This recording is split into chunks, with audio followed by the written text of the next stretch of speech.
Greetings everybody. I wanted to update this video so that you guys know where to go for 2.8 in how to render out your settings. Now I'm only going to do this in two parts. One is going to be using the straight to FFmpeg with the MP4, and then the other I'll make another one, and that will be for rendering out images and then using the image sequencer or the video sequencer to make your movie after that.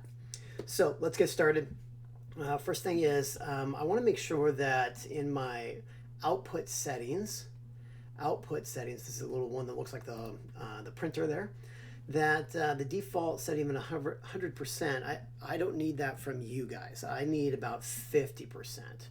Because it just takes up way too much space, and it makes the render process a lot longer if you're at 100%. So go ahead and back it down to 50%. That's fine for me. And then if you want to redo it and do it at 100% for you, that's great.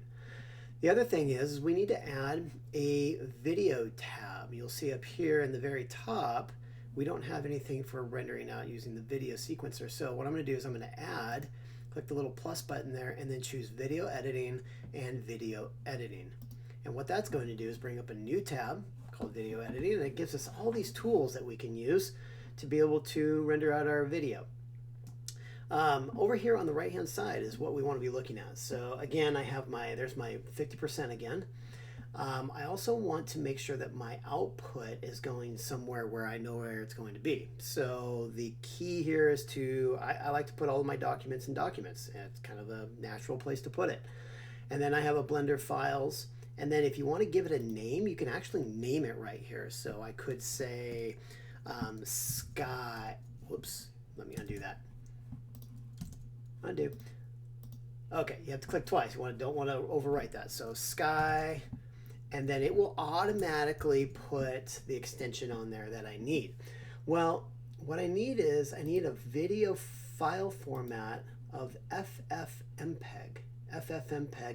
So whatever that is, go ahead and just change it to FFmpeg. And then the next step is really crucial, or else you'll get the wrong type of file. I need to play around with the encoding.